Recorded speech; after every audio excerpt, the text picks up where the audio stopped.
창세기 10장 6절에서 20절 말씀입니다. 10장에는 노아 홍수 후에 노아의 세 아들인 셈과 함과 야벳의 족보가 기록되어 있습니다. 1절 말씀은 노아의 아들 셈, 함, 야벳의 족보는 이러하니라 하면서 홍수 후에 그들이 아들을 낳았으니 이렇게 시작이 되고 있음을 보게 됩니다. 10장의 이 족보, 그리고 10장의 이 족보뿐만 아니라 성경에 있는 족보는 단순한 사람들의 이름을 나열하는 정도의 이 땅에서 일반적으로 생각하는 그런 족보 이상의 의미를 언제나 지니고 있습니다. 특별히 성경에 나와 있는 모든 족보는 항상 어디와 연관되어 있냐면 하나님께서 이루시는 구원의 역사와 관련이 되어 있습니다. 그러한 미닝을 바르게 찾고 이해하는 것이 참 중요하죠. 특별히 이 10장 족보를 통해서 우리는 무엇을 깨닫습니까? 홍수 후에 하나님의 섭리, 즉 하나님의 보호하심, 돌보심, 하나님의 이끌어가심, 통치하심, 이런 하나님의 섭리 아래서 인류가 한 뿌리에서 나왔다는 것을 다시 한번 증명해주고 있는 것입니다. 증거해주고 있는 것이죠. 아담 후로도 우리가 족보를 몇 개를 봤지만 이제 홍수 후에 8명 남아있는 그 상태에서 셈, 함, 야벳의 족보를 기록하는 것은 여기서부터 또다시 인류의 출발이 있다는 것을 성경은 선명하게 가르쳐 주시는 것이고, 또 한 가지 11장 가서 보면 우리가 보게 될 바벨탑 사건을 보게 됩니다. 그것은 일시적으로 나타난 사건이 아니라는 것을 이 10장의 족보를 통해서 신학적인 배경을 우리가 제공받을 수 있는 좋은 그 은혜가 있습니다. 족보의 순서는 야벳과 함과 셈, 이러한 순서로 되어 있습니다. 야벳의 후손은 북방 지역, 지금 이제 그 지중해를 중심으로서 북방이라고 표현하는데 유럽 계통으로 볼 수 있습니다. 헬라 민족이나 그쪽 계열의 사람들로 퍼져 나갔다라고 성경은 가르쳐주고, 그 다음에 함의 후손은 이름만 보아도 알듯이 구스, 미스라임, 붓, 가나안, 이러한 사람들입니다. 구스는 에티오피아 혹은 이제 수단, 아프리카 지역을 가리키죠. 벌써 인종적으로 나뉘어지고 있는 것을 보게 되죠. 그리고 아프리카 지역, 남방 지역입니다. 그리고 남방 지역의 가장 북단은 어디냐면 가나안 지역입니다. 거기서부터 출발해서 남쪽으로 함의 자손들이 자리를 잡았다고 성경은 가르쳐주고 계십니다. 그리고 셈은 동방 쪽으로, 그 지중해를 삼아서 동방 쪽으로 퍼져나가는 기록으로 성경은 가르쳐줍니다. 자, 오늘 우리가 함의 족보를 보게 되는데, 특별히 함의 족보와 셈의 족보를 비교해보면 셈의 족보에서 그렇게 강력한 어떤 그 특별한 언급들은 없지만 전체에 기록되는 어떤 것을 볼 때 떠오르는 게 있습니다. 무엇이냐면 아담의 후손 중에서 가인 계열의 자손들에 대한 언급을 기억하실 것입니다. 그리고 아벨 대신에 주셨던 세 자손들 중에서 여호와의 이름을 부르던 하나님의 아들들의 무리들을 기억하고 계실 것입니다. 그렇죠? 그 구별이 함의 족보와 셈의 족보에서 느껴진다는 겁니다. 오늘은 우리가 함의 족보를 보게 되는데 6절 말씀에서 함의 아들은 이렇게 시작하면서 구스, 미스라임, 붓과 가나안이다. 그리고 이 함의 자손들 중에서 특별히 눈여겨보아야 할 이름은, 우리는 이제 일반적으로 가나안이라는 이름을 잊지 않습니다. 그렇죠? 가나안이 저주를 받은 그 언급으로 노아에게서 그 예언이 있었기 때문에. 그런데 이 족보에서 좀 더 중심을 두고 보아야 될 이름은 누구시냐면 니므롯이라는 사람입니다. 니므롯. 8절에 구스가 또 니무롯을 낳았으니라고 되어 있죠. 그러니까 첫째 아들인 구스를 통해서 니무롯이 출생했는데 그는 세상의 첫 용사라 이렇게 표현되어 있습니다. 세상의 첫 용사라. 마이리맨, 힘 있는 사람, 힘과 능력을 갖춘 자라는 뜻인데 정확한 의미로 그 당대의 군주, 왕, 세상을 다스린 강력한 통치자였던 것을 성경은 말씀해주고 있습니다. 그리고 9절 말씀을 보면 그가 여호와 앞에 용감한 사냥꾼이 되었다 이렇게 표현하고 있는데 성경을 자세히 읽지 않으면 두 가지만 기억을 해요. 그는 용사다, 힘이 센 사람이다, 사냥을 잘하는 사람이다 라는 생각을 하면 여러분 사냥은 집단적으로 다니는 경우도 있지만 주로 어떻게 합니까? 개인의 능력이죠. 그래서 잘못 생각하면 니무롯은 힘만 세가지고 막 솔로로 다니면서 막 이렇게 잘난 척하는 사람이었다? 아닙니다. 그 다음을 자세히 봐야 합니다. 용감한 사냥꾼이었는데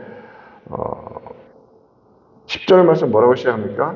그의 나라는 그의 나라 그에게 속한 나라 그럼 그가 무엇이란 말입니까? 왕이라는 말입니다. 왕이라는 말이에요. 그의 나라는 시날 땅의 바벨, 자 이제 바벨이라는 이름이 등장하죠. 고대 바벨론 제국에 세웠던 그러니까 신바벨론 제국은 우리가 이제 성경 이후에 보지 포로 잡혀가는 그러한 느부갓네살 왕 기억하지만 사실은 그 훨씬 고대의 바벨론 제국이 바벨탑 쌓는 그 오랜 시절에 그 고대 제국이 있었는데 그 시작이 누구였냐면 니무롯이라는 말입니다. 바벨에서부터 시작하여서 그의 나라 그래서 시날 땅의 바벨과 에렉과 아갓과 갈렛에서 시작되었다. 그러니까 시작이 되었다는 것은 그가 또 그 땅에서 아수르로 나아가 이 영토가 얼마나 확장됩니까? 니느웨와 르호보들과 갈라와 또 12절에서는 니느웨와 갈라 사이에 레센을 건설하였다. 큰 성읍이더라. 정말 그 나라가 엄청난 영토와 그리고 강력한 성들로 이루어진 나라였다는 것을 알게 됩니다. 지금으로 표현하면 정말 대제국이었습니다. 그 왕이 누구였냐면 니무롯이었다는 거예요. 그래서 니무롯은 이 함의 족보에서 말씀해 주시는 니무롯의 이 어떤 대표성이 무엇인가 라고 질문해 볼 수 있습니다. 그리고 그럴 때 우리는 이렇게 대답을 할 수 있습니다. 강력한 통치자였습니다. 니무롯은 왕이었습니다. 바벨을 중심으로 여러 지역을 정복하여 다스린 사람이었습니다. 그의 나라는 바벨론 제국의 시초였습니다. 그리고 가장 눈여겨서 신학적으로 보아야 하는 점은 무엇이냐면 당시에 인간 중심의 교만한 문명, 힘과 권력과 억압으로 통치하는 세속 문명의 대표자였다는 것입니다. 대표자. 그리고 그의 제국은 11장에서 바벨탑 사건의 실제적인 이 백그라운드, 배경이 된다는 것을 우리는 기억해야 할 것입니다. 거기서부터 바벨탑이 엄청난 도성처럼 막 올라간 것이지 그냥 순식간에 모여서 탑 하나 짓는 그런 일이 아니었다는 말입니다.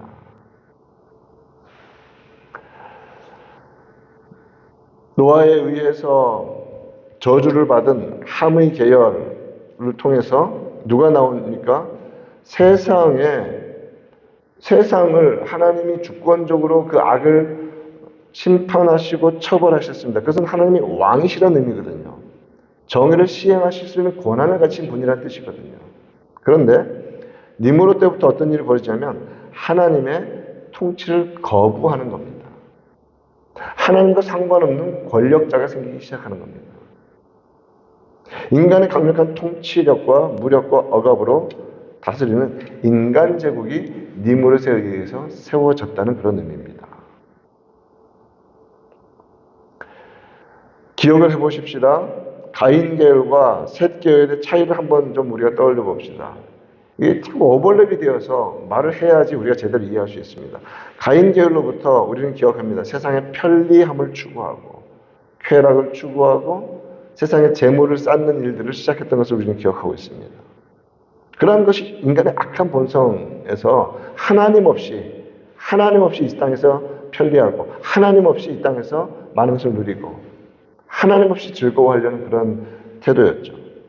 근데 이것이 이제 홍수 심판을 받았으면 그 셈 함 야벳의 후손으로부터 정말 하나님을 두려워하는 사람들만 나올 것 같은데 인간의 죄악된 모습은 어디로 가냐면 오히려 하나님을 적극적으로 대적하는 통치자가 나온다는 겁니다.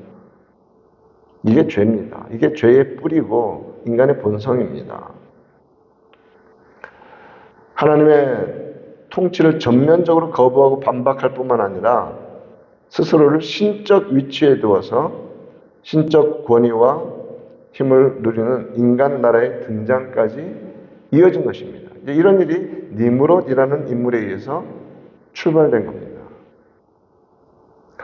그래서 니므롯은 하나님의 통치 질서에 대한 반역자라고 신학적으로 묘사됩니다. 정확하죠. 통치 질서를 깨뜨리는 자.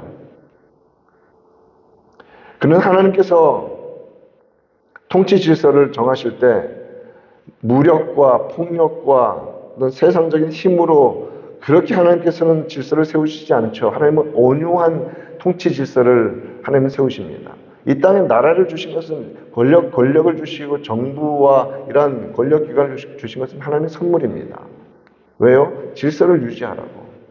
그릇된 것을 벌하고 잘한 것을 오히려 상 주고 더 진흥시키라고. 그런데 지금 한번 보십시오. 악한 이 권력들은 반대쪽으로 갑니다.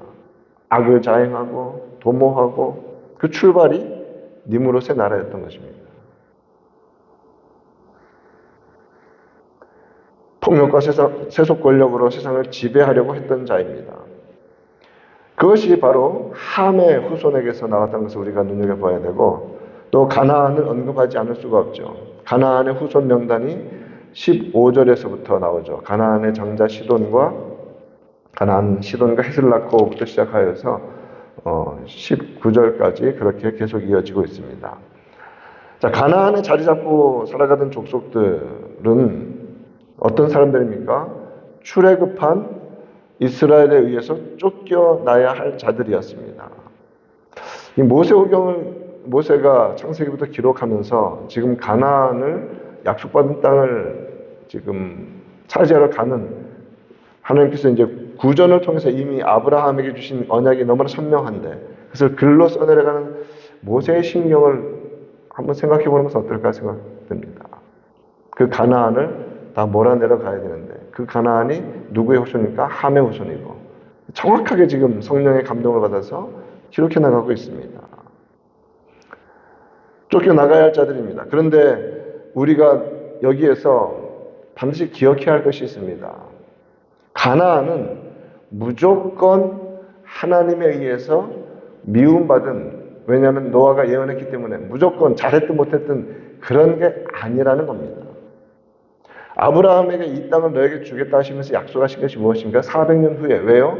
아직까지 이 땅의 족속들, 가나안 족속들의 죄가 관영하지 않았기 때문에. 그러나 이제 들어가고 있는 데는 어떤 일을 벌였습니까? 죄가 관영했습니다. 꽉 찼습니다. 하나님께서 눈 뜨고 보실 수가 없습니다. 그럼 어떻게 해야 됩니까? 하나님은 그것을 하나님의 공의로 몰아내시는 것입니다. 그것을 진멸하십니다.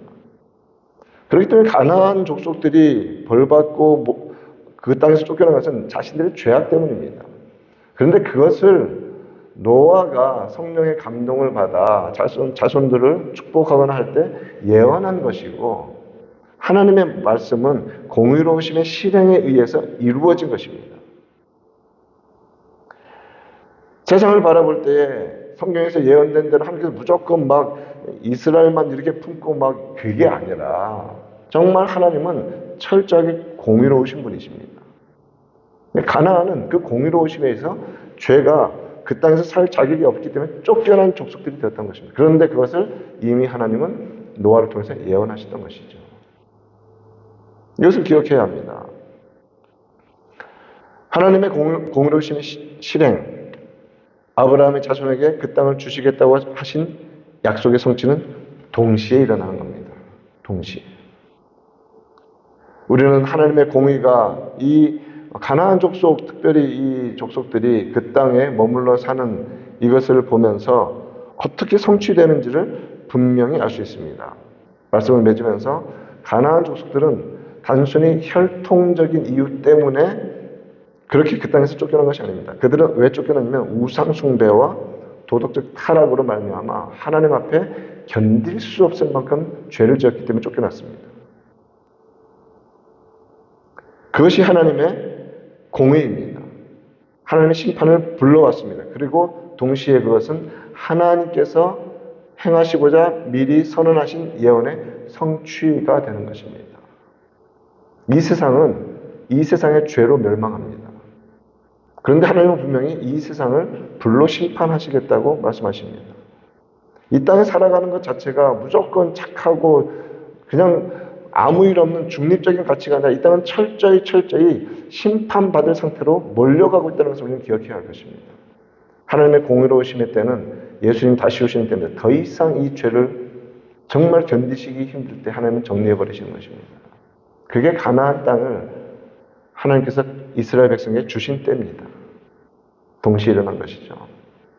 그래서 우리가 기억해야 할 것, 여러분 하나님께서 선택하신 것, 야벳을 축복하시고 특별히 이제 셈의 계열을 선택하셔서 메시아의 족보가 셈으로부터 나오게 되는데 그것은 하나님의 은혜의 주권적인 역사입니다. 그건 정말 하나님께서 주권적으로 그냥 주신 선물입니다. 은혜입니다. 그런데 하나님이 함과 가나안과 이러한 자들을 배척하신 것은 무엇이냐면 철저히 그들의 악에 대한 하나님의 공의로우심의 결과입니다. 이것을 분명히 알아야 합니다. 하나님은 은혜로우신 분이십니다. 그런데 하나님은 공의로우신 분이십니다. 하나님의 은혜로 우리는 구원받아 이렇게 말씀 앞에 날마다 서며 기도하며 살아갑니다. 그러므로 이 구원받음이 정말 단 0.01%도 무수한 공을 갖다 붙이더라도 절대 우리의 공로에 의해서 되어지지 않은 것을 꼭 기억하십시다. 하나님의 은혜로 우리는 구원받았습니다. 십자가 공로로 구원받았습니다. 그러므로 이 땅 가운데 나타나는 무수한 그릇됨들에 대해서 정말 하나님께서 공의로우심으로 심판하실 때를 믿음으로 기대하며 인내하며 살아가는 그러한 은혜로운 하루 되기를 우리 구주 예수님의 이름으로 축원드립니다. 그렇게 기도합시다. 오늘 말씀 기억하면서 하나님께서 이 땅 가운데 주신 이 은혜를 우리는 믿음으로 잘 붙잡고 살게 하시고 이 땅 가운데 등장하는 이 악한 세속 권력들과 인간들의 이러한 모든 죄악들, 그러나 하나님은 공의롭게 반드시 그의 때에 또 성경에서 말씀하신 대로 이루신다는 사실을 기억하며 오늘 하루 믿음으로 감사하며 살아가고 죄악은 끊임없이 척결해내며 하나님의 공의로우심만 붙들고 나아가는 우리가 되게 하여 주시옵소서. 함께 기도하겠습니다. 하나님 아버지 감사합니다. 주님의 은혜로 저희들이 믿음 안에서 오늘도 주님 앞에 나와 머리를 숙이며 함의 계열 속에 그 족보 속에 나타난 이 세상에 있었던 일들에 대한 신학적인 그리고 바른 성경적인 의미들을 깨닫게 하시니 감사합니다. 하나님 아버지 죄로 말미암아 완전히 멸망했던 그 물의 심판으로 완전히 멸망했던 그 시대에 이제 셈과 함과 야벳의 후손들로 인하여서 그렇게 많은 인류가 또다시 여기까지 번성해 왔습니다. 그러나 하나님 아버지 우리가 보는 대로 그러한 하나님의 물심판 죄를 싫어하시고 공의로우심으로 하나님 죄를 척결하신 그러한 하나님의 심판을 그렇게 경험한 자들로서 그러한 후손들로서 여전히 죄악을 가까이하며 또 그 가운데 하나님의 이러한 주권적인 통치를 하나님 거부하는 니무롯 같은 그 사람들이 나타나 이 땅이 얼마나 철저하게 하나님으로부터 멀어지며 하나님을 배반하는 그러한 인류 사회가 되어가는지를 또 그 시작을 보게 하시니 감사합니다. 그러나 하나님 아버지 주님께서는 어떠한 시대에서든지 하나님의 백성들 하나님께서 구원하시기로 작정하신 주의 백성들을 세우시며 하나님께서 이끌어가시며 온전케 하시는 줄을 믿습니다.